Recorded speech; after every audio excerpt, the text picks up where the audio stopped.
The World Before Your Feet. There you go, The World Before Your Feet. This is a new indie film. It's actually starring Matt Green, who walks in this film quite a bit. Jesse Eisenberg is one of the executive producers, and Jeremy Workman is the director and does a lot of the principal work making the film happen behind the scene. You don't see him, of course, but you see Matt Green throughout the film. Now, what Matt Green did years ago is he gained some notoriety when he first walked across the United States, coast to coast, east coast to west coast, and he was on television and that sort of thing. Got a little bit famous, written up in articles. Then he decided to walk all the streets of New York City and all the boroughs, also bridges and parks and things like that. So about 8,000 miles. And he thought it would take a couple years, but it wound up taking him, I believe it's over 5 years that he actually walks. And we see this documentary film of his exploits walking the streets of New York, and a lot of it is city stuff, of course. There are also plenty of nature scenes, outdoor scenes, places remote where there are no people around.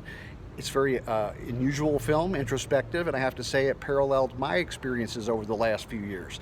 I didn't walk quite as many miles. I walked about half, about 4,000 miles or close to it in a 2-year period.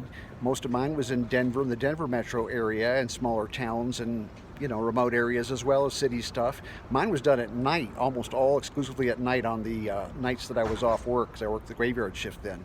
So I did most of it on the night, but I had a lot of morning stuff in mine too, so they were both daylight and nighttime shots. And I had a compilation of images and videos that I put on Instagram over that period that amounted to almost 11,000 videos and images that I think I can distill and compile possibly into my own little mini film that would be very similar to his. It's odd, eerie that I recognized a lot of the shots in the movie similar to pictures and photographs that I had taken on my exploits. A lot of them with animals, his snow shots, his getting hit by a car, which I was hit by a car with no witnesses, could have been easily very seriously injured or killed, but I was lucky I wasn't.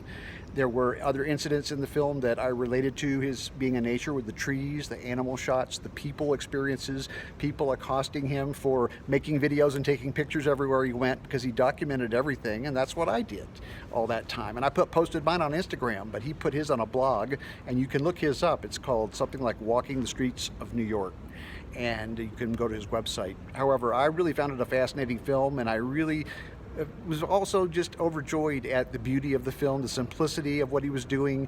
The accomplishment was just simply to walk and experience life. There was no purpose to make money out of it, no set goals as a result of doing it, just doing it for the experience of doing it. And that's largely what I did those years. I just loved to walk. It kept me feeling alive in the moment, happy to be alive, to experience life, new things. I always sought out as much as I could new things. Now, that's all he did, was walk new paths, of course.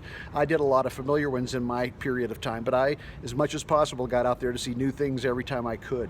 So I covered a lot of ground as well as he did in this film. So it's a remarkable movie. I highly recommend you get a hold of it and see it sometime. You will not be sorry.